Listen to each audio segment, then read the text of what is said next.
Hey, New Jersey, Elizabeth Nader back with you again tonight, Jersey First TV. Listen to this statement. If you like your childcare or preschool provider, you can't keep your childcare or preschool provider. You're saying, what are you saying? Does that sound familiar though?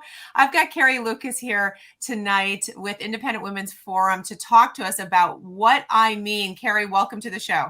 Elizabeth, thank you so much for having me on. And I just love that analogy. It's such an important one to get people back in that right frame of mind, what we're talking about here. Absolutely. And before we dive into what I'm talking about and all the people that are saying, why are you messing with my preschool? Why are you messing with my childcare? I want you first, Carrie, to tell us who Independent Women's Forum is so that everyone understands the organization you represent. Yeah, we are a women's group that understands that all issues are women's issues. And we believe that less government, more freedom are better for women and for Americans. And that's kind of our focus. And we cover it on a whole broad range of topics. So you are the perfect person to talk to us about a very, very much a women's issue, which is childcare. And what we're referring to, everybody, is what's going on in this Biden's Build Back Better bill, the worst alliteration we've ever heard.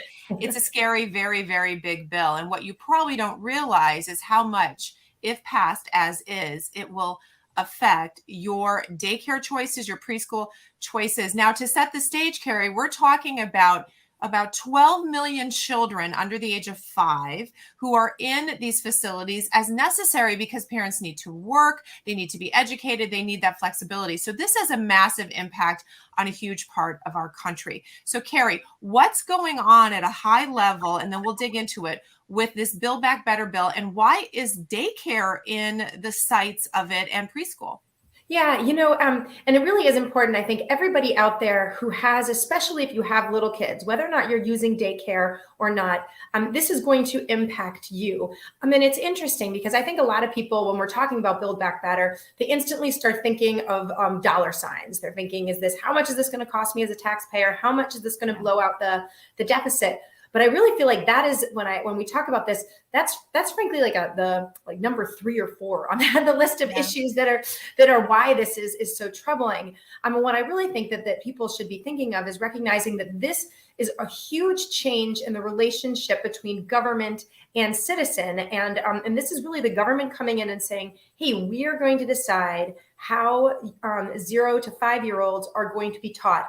Who gets to teach them, what the content of that curriculum is going to look like. And Americans just recognize, regardless of what party you are, that's scary. That's a huge growth of government and what used to be an intrusion into what used to be considered private life. Well, and you're talking about 0 to 5-year-olds. Now, we just got off an interesting election, especially in New Jersey. And of course, we saw in Virginia that parents stood up. And really in New Jersey, we had amazing down ballot wins because parents were saying, stop it, stop interfering with my children. But I think a lot of people aren't thinking about curriculum and choices with daycare in those younger groups. So this is government intervention. And I want you to start to explain to people why, how, what are they trying to do that will ultimately result in your choices being less, the government stepping in, which is, never a good thing, right? Tell people what is in this bill. Yeah. So basically, I think the easy way to understand this bill is that this is going to be the federal government becoming the primary payer of childcare throughout the country. And basically, if any family who wants to send their kid to childcare would suddenly be eligible, depending on how much their income is. Really, at most, when this is fully implemented, it envisions most families being eligible for subsidies. But you hope to qualify for those subsidies, you have to go to an approved childcare center. And that's when things, I think people's alarm bells should go up. Because one thing, Elizabeth, I think it's important when we kind of as we kind of almost start on this is one of those where it's really dangerous because there is a problem with childcare. A lot of parents out there, especially parents of young kids that are not yet eligible for public schools, they are faced with some enormous costs and some very tough decisions. Yeah. And so this is tempting. A lot of people say, hey, great, I'd love to have a big the government pick up some of these bills. And so you do see when people are polled on this, people say, okay, yeah. And people want to help those parents. So even taxpayers say, sure, I'd like my tax dollars to go to help parents in need. But so there's this temptation. They're dangling just like a giant pot of money.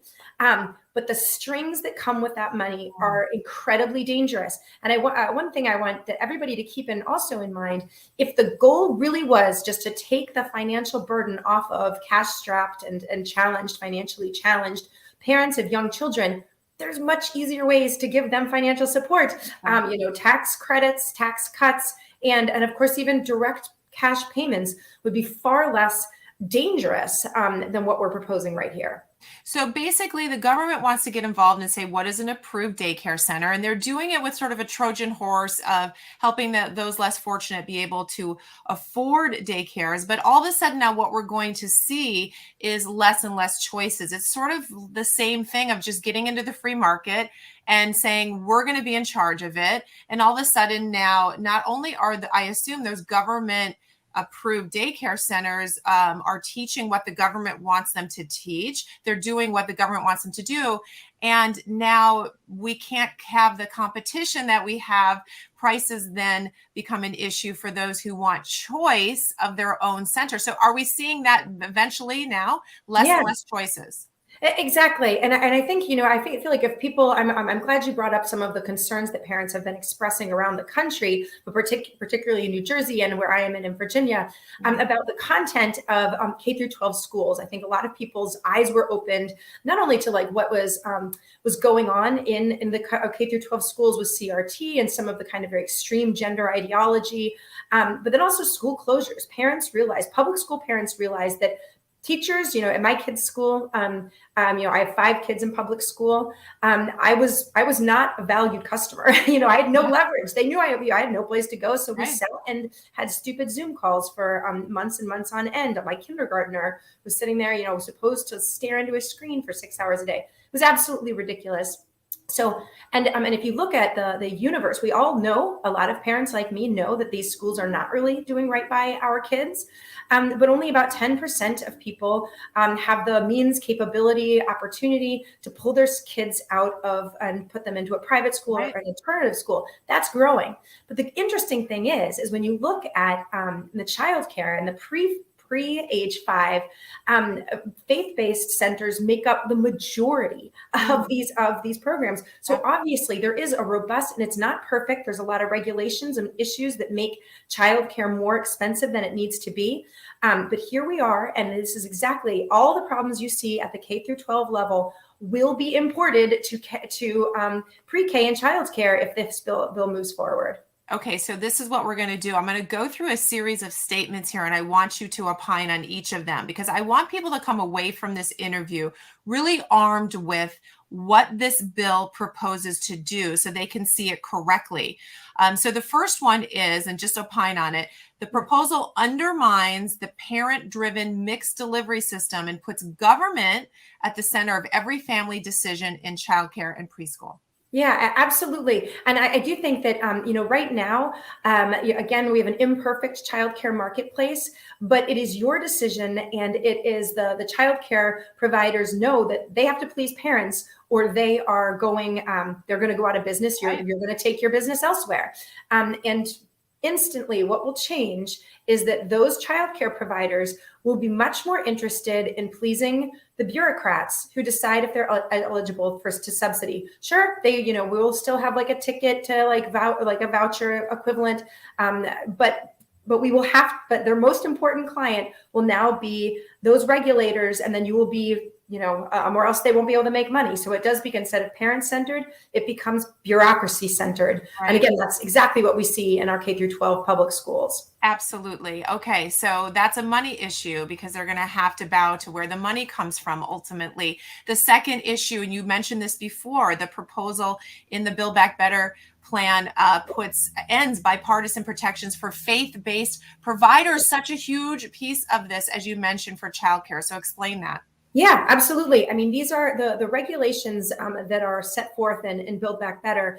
They hint at the hoops that somebody will have to jump through. Again, it's not all out there, but basically faith-based centers will be ineligible for a lot of the money. And unless they want to embrace certain other curriculum choices, staffing choices, then they won't be eligible. And this, it's interesting because I think that a lot of, I think of parents out there, and I've used daycare on and off throughout my time as a mother. And the qualities that I was looking for was somebody who was patient, who shared my values. I think of some of the like older women and new immigrants who came in but who loved kids, and I could see they had that heart for it. And then my kids did spend some time in a Christian school. Now instead, you're going to be having to please these regulators who are going to set forth that they have to have a certification. And you can imagine what it's going to be, what those certifications are going to entail. This isn't, fine. If you need a background check, make sure that people aren't criminals. Fair enough. We can talk about regulations like this, but no, this is, you're going to see, have you taken your CRT course? Are you kind of in that diversity and equity inclusion workforce? And really a lot of it would be at odds with faith-based centers. So you would see a lot of those options go away. Wow. And it's not hard to imagine now, based on what's happened to us already in the past year or two, that this could happen. Another piece of it, the proposal crushes the already overburdened family childcare sector with burdensome regulations and paperwork. So even if they can survive it, they are now like the medical field, paperwork, and regulations. Yeah, and it's a tragedy. It's really what we've seen in recent decades, and as we have seen, there has been problems in our childcare industry, and there's been a contraction. There's been a lot of childcare providers have been going away, and you wonder why that is. And then you look at some of the regulations. We did at Independent Women's Forum. We did kind of a deep dive and looked at some of the things that are out there, and it's amazing. Some of the hoops that if you were going to start a home-based daycare center, they have rules. In some states, they have rules setting how many balls you have to have per child.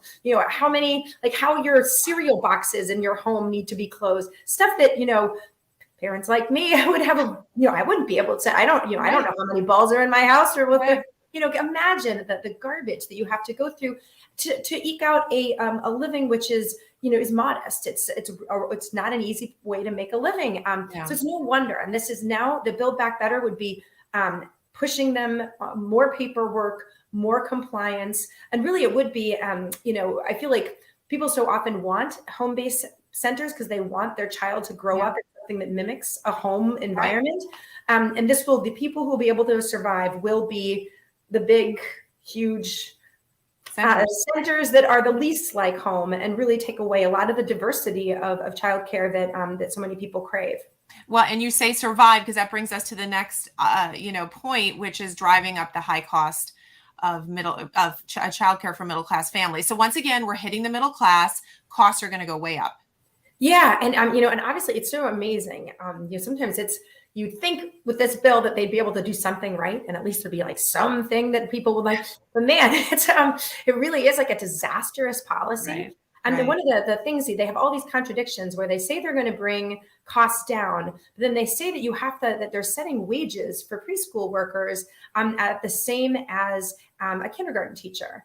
And kindergarten teachers have been certified. They're in public school unions, and often, as I mentioned, the people who are working at childcare centers are often modestly paid. Sometimes they're older women, new immigrants. They often don't have a higher degree or advanced education, and who cares? Because that's not what we want when we're thinking about caring for our babies.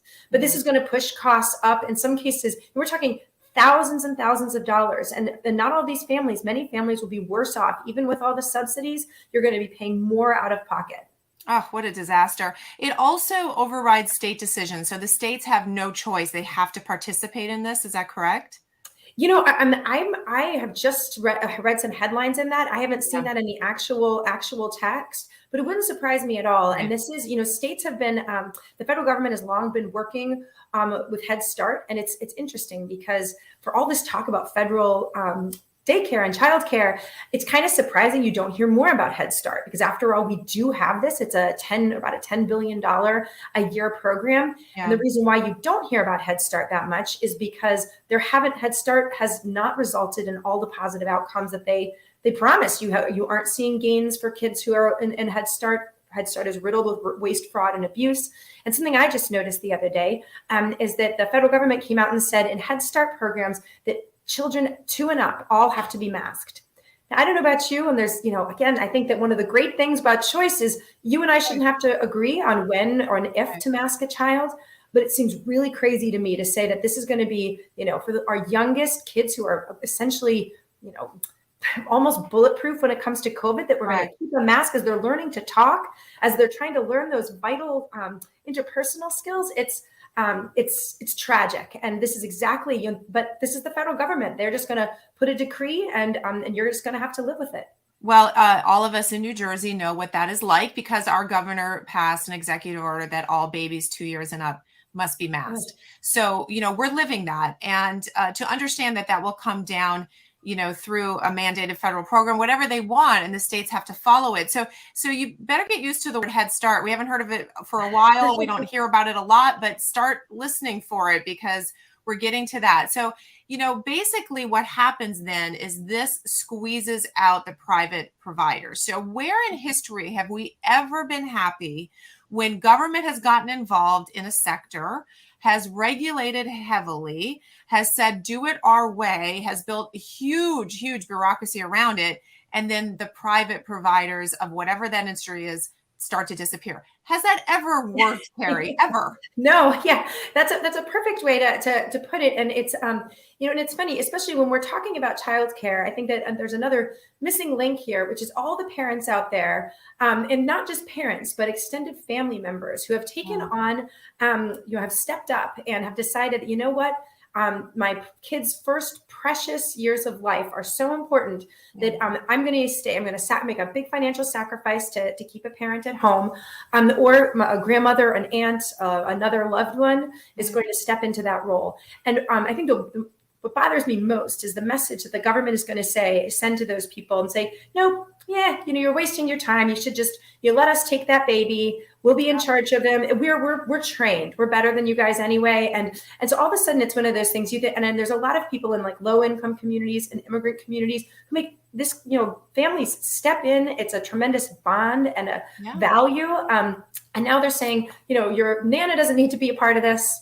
Go back and you can just stay in your house and we'll take care of the baby. I think that's a tremendous step in the wrong direction. Again, I understand and I support the availability of daycare, but the government should not be trying to tip the scale and push essentially all kids into a government approved daycare. It's frankly, it does come across, and I don't want to go down a rabbit hole, but people should be worried about this. You see, this is like with the Chinese, like there's a lot of players in history that when government's growing and they want to push out private enterprise, this is the kind of thing they start doing, start deciding how our tiniest kids are taught. We don't need that in America. And what you talked about too is really interrupting the flow of the family dynamic, especially in the minority communities who really do an amazing job, usually with grandparents and all the different cousins that are involved. And we're just, the more and more we try to do this, the more we break up the family unit effectively. And we're not going to get into the money part of this, but everyone can imagine at this point, there's a lot of flawed accounting around this. So I am certain that the claims are being made that somehow this isn't going to cost the government anything, or it's going to be a net gain or something incredibly crazy and ridiculous. But you would assume, Carrie, that the accounting is just flawed beyond belief, right? Yeah. Oh, absolutely. And it's interesting because you do always get this around childcare. They say, oh, you get a $7 return for every $1 that you put in. And so, you've got to really click down and say, well, what's the citation for this? Where are we getting these numbers from? And the thing that's interesting is I did kind of go poke back through and see what it is. And there are back in the 1960s, there were some really innovative and invasive programs where they took a few really highly poor, disadvantaged families and did a really intensive program, and they did show lasting returns. This was in the 1960s. This was about it was 50 kids or something, very, very small. And they've never been able to replicate it. It's discussed all the time. And that's where the 7-for-1 numbers come from. This is all this, but now we're not talking about helping kids whose parents are practically unable to care for the child. We're talking about trying to get every single American child into a government-approved daycare center.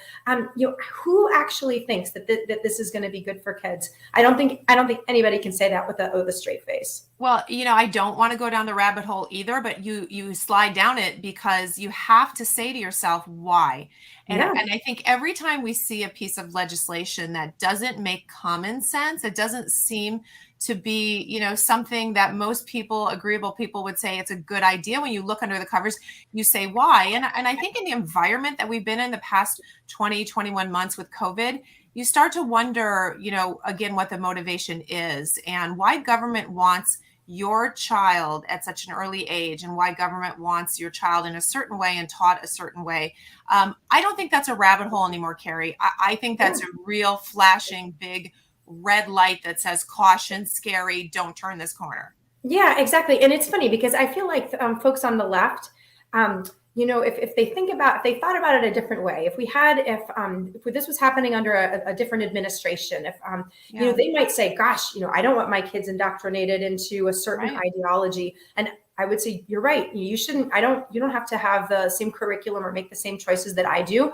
I shouldn't be able to decide what everybody is taught in on preschool. Let's agree to disagree and keep government out of this because again, if we're actually trying to solve the problem and help people in need, there's much, much easier and less invasive ways to do that. That's clearly not what this is about. Yeah, clearly not. All right. So what do we tell people to do? I mean, we have a lot of hope in two senators who are holding back this bill right now, who ironically, we in the past never thought, but they're actually helping us on the other side of the aisle. So Carrie, what can people do? They call their legislators, they reach out, what path can they take? Yeah, absolutely. It's always important to be in touch with your members of Congress, because that's, they work for you, and make sure your concerns are known. But also, I would really encourage you to talk to friends and neighbors on this one. If you have a childcare, if you have a child in childcare, talk to the childcare provider and get their perspective on it, because I do think that it seems as though one might think that a lot of these people were excited about it and said, oh, we're going to get all this fabulous money from the government. It's going to be so great.